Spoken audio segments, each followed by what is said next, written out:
All right, in this quick start tutorial, I'd like to at least get you started with singing and playing this song. And I'm going to have a more detailed course that there's just so much information with this. I can't just do it in one video. I can probably write a whole book on this. And I'm going to have that available after you graduate this course here. I'm going to have that available as a download for you. But for right now, the purpose of this quick start is to try to find a comfortable key for you to sing this song in. Because for some of you, singing this in the key of G is going to be comfortable.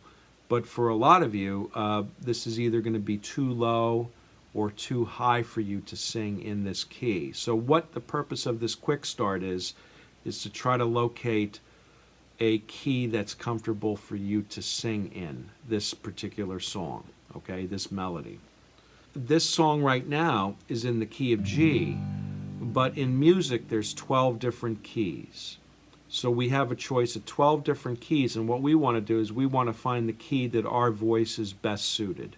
See, some people have a high range. Women can sing possibly notes up here, where it's just too high for me, where I'm more comfortable singing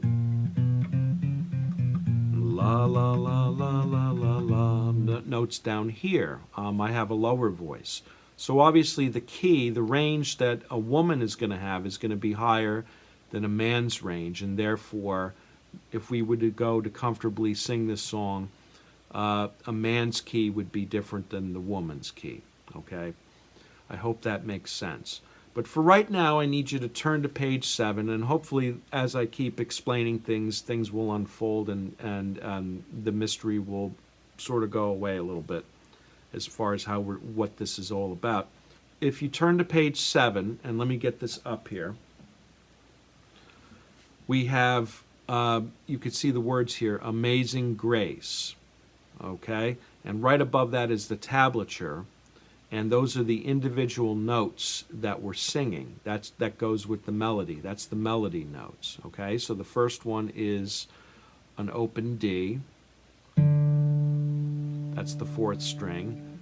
And that goes with the word So you have to find the pitch with your voice. And then the next note is May. May. And then Zing Grace. Okay, so all I'm doing is I'm playing the notes here. This is telling me what the melody notes are in the tablature on the guitar. Amazing Grace. And what I'm doing is I'm just matching up my vocal and singing those notes. Amazing Grace. Now this key is a little high for me. This is all in the key of G. And what I want to do now is I want to first say that there's 12 different keys, and we're looking for a key that would be comfortable for us to sing in, all right? And one quick way to be able to find a key that is more comfortable for us is to use a capo.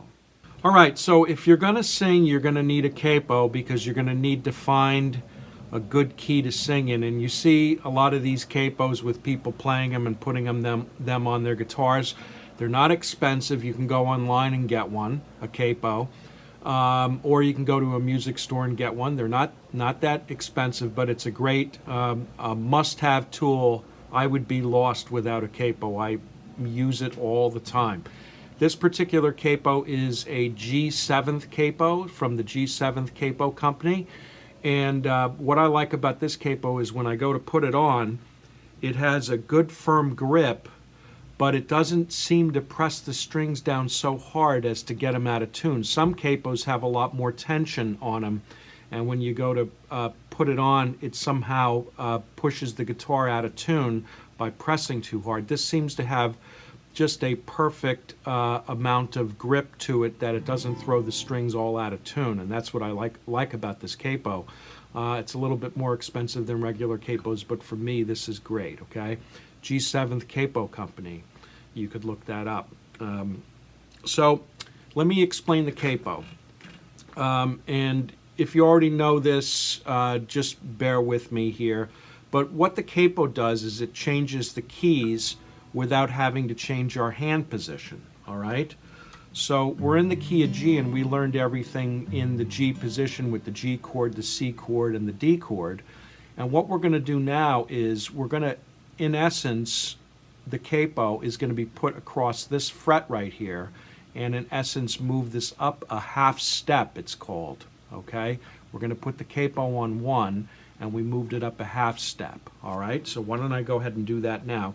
What the capo does is it acts as a new nut, all right? So you know how the strings here are being resonated, or you have these, you know, the sound is also coming from where this nut is, okay? If we put this right below the fret, okay, even like this, as you can see, just below the fret, that's going to hold down the strings, and it's going to create, in essence, a new nut, all right? So just like we were 3 frets up with the G chord, okay, in the open, you know, without a capo, no capo, the G chord, we're putting the capo on 1 fret, and we're counting 1, 2, 3, and we're playing the G chord. Suddenly we're in a new key, all right? So if you're looking at the sheet music, obviously the words are not going to change, and what's cool about this is the tablature doesn't change. We just put the capo on, and you just read the tab the same way that you would before. It doesn't get affected by the finger pattern.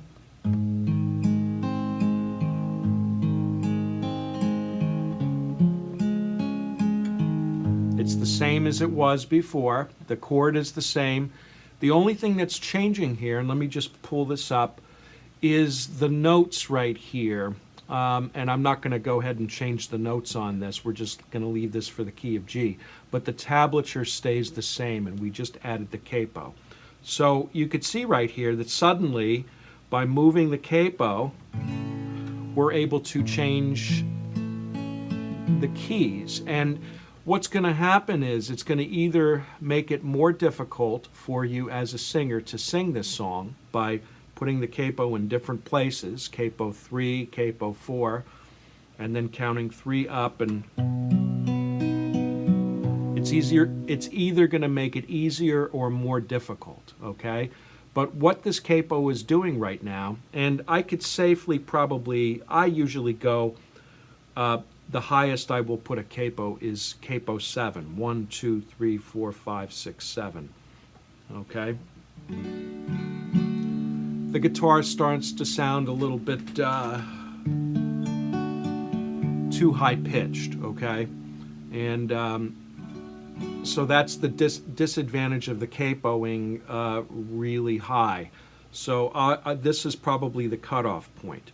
So let me give just some quick theory here. We're in the key of G here that we started out with, and when we put the capo on, let's say we capo 2, this chord right here, it's the G position, but the actual chord that we're playing is an A chord, okay? Because if you count, this would be G sharp for capo 1 and play a G. This is a G sharp, and capo 2, it's an A. So if I play an A chord, okay, and I put the capo on and play this G position with the capo 2, that's an A chord. If I go up 3, this chord is a B flat. Okay? And this chord right here is a B. So suddenly there's new chords here without changing the hand positions that you're able to play in and be able to apply everything that we've learned without having to change a thing, okay? So let's get back to the melody here, because we're focusing on trying to find a key to sing in. So if I capo up 1, the right hand, looking at the melodies, they're all the same. It's just like we did Amazing Grace. and then we capo up 1, and suddenly, same right hand, Amazing Grace. Same notes on the tab. Amazing Grace. Amazing Grace. So what we're doing is we're trying to find a place, the notes that seem comfortable to sing. Now, I will tell you that my wife sang this song in the key of A. Amazing Grace. That was comfortable for her. So I'm imagining G or A are going to be comfortable for women, okay, and even B flat. Now, when we start to get into here, capo 5 is actually, that chord right there is actually technically a C chord, because if you listen to this, same chord, okay? We were just playing it up here. All right, with the capo 5 is a C chord. So we have B as 4, C as 5, and C sharp is 6, and then we're all the way to D on capo 7. So, how is this going to help the men? Because what we've done is the further we've gone up in this direction, we're starting to shoot some of the women out of their range, okay? Because they will probably want to be down here, either G, A, B flat, or if you have a high soprano voice, maybe B or C, all right? But now you men are getting lost here. It just keeps getting higher. Amazing Grace. We're not going to be singing it that high. I could tell you that right now. No man is going to sing it that high. Unless maybe you're Robert Plant or maybe Rod Stewart can do it, or Pavarotti. I don't think even he can do it. But anyway, remember when I told you that there were 12 notes or 12 keys in the scale? So what happens is when we play a scale, and if we started off in G, we have 12 notes, and then it repeats again, okay? So I'm just going to show you this real quick. This would be the chromatic scale. We have G, G sharp, A, B flat, B, C, C sharp, D, D sharp, E, F, F sharp, and then G. So it repeats again. And this right here, this G, is an octave higher than this G, okay?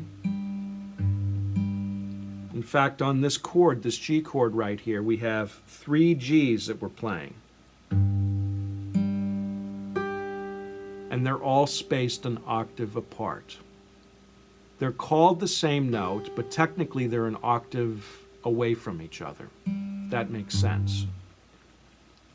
So if I throw this capo on 5, okay, I'm going to just tell you right now that if I didn't say this already, in this song, and let me go back to G here. In this song, the key that this song is in is on the word may. May. That's what key this song is. So I played a G note, may, and this goes with the G chord, may. So that is the key that this song is in. I'm not going to explain why that is, all right? It would take too long. But just a little shortcut here. This song is in the key of G because the word may is in the key of G. May is a G note, and it's in the key of G. Okay, I hope that makes sense. So if we capoed 5,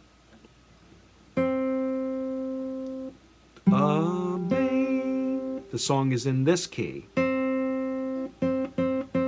What's that note? Well, capoed 5 would be a C chord. And we're playing a C. So capoed 5, this is a C note right here. Same note as this.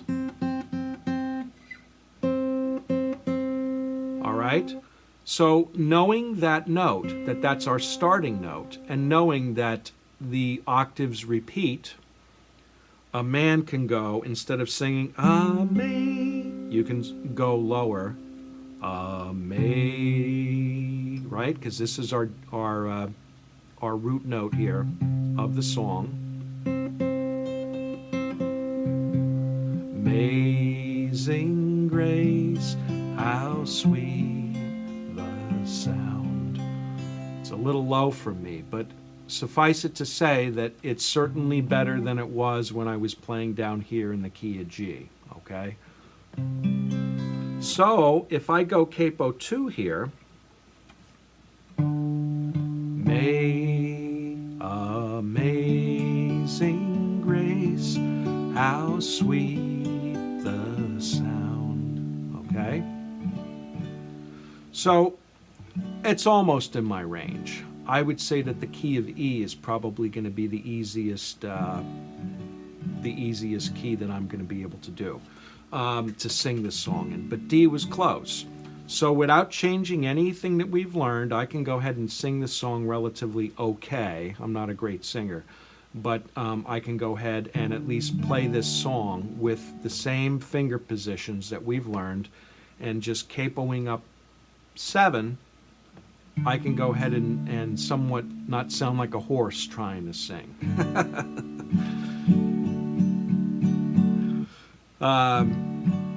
And that's why my middle name is Edward, Mr. Ed. That's an inside joke for all you guys that have watched some vintage TV. I don't want to sound like Mr. Ed while I'm singing.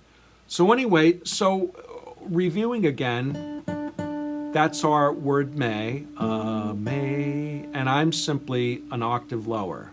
Now that first is below the capo. So, but that's why I'm saying the word may. Amazing grace. I'm singing an octave lower. I'm down here on this note.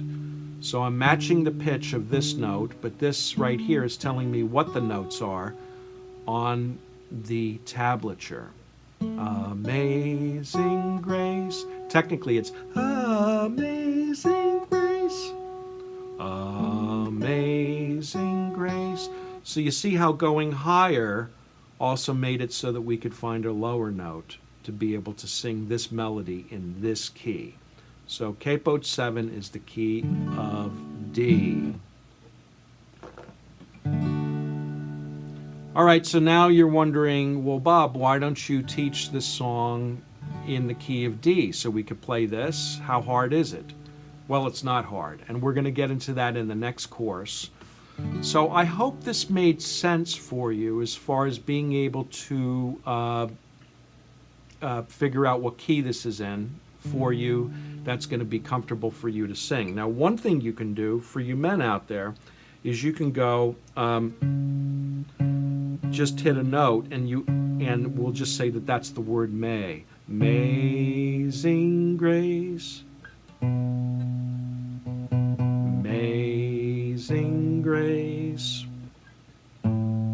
Amazing grace. So now if you could find that note, okay, that word may, amazing grace, how sweet the sound. Very low for me. But I'm going to just show you that right there we were forming the G chord, and all you have to simply do is find that word may, and then go down 3 frets, and put the capo on there, and you have amazing grace, how sweet the sound. A little low. So if I were to go up here, let's just say right here, amazing grace, I'd go down 3 frets, put the capo on, amazing grace, how sweet the sound, and I found my key, okay? We're going to get into learning this song in different keys with different chords, and it's really very easy. We're going to start off with learning this song in the key of D, And then you can only imagine what's going to happen then, because if we know the chords in the G, the D, and the D position chords, with this being our root note, amazing grace, how sweet the sound that saved. I'm just giving you a little preview of what we're going to be doing. A wretch like me. So these chords up here were the same as those chords down there. Amazing grace, how sweet the sound. And I'm going to show you the picking pattern. The pattern's the same. I'm going to show you how easy that is. But I'm hoping you'll graduate this course and go ahead and take the next course and download that. So I will see you in the next video. I hope this helped.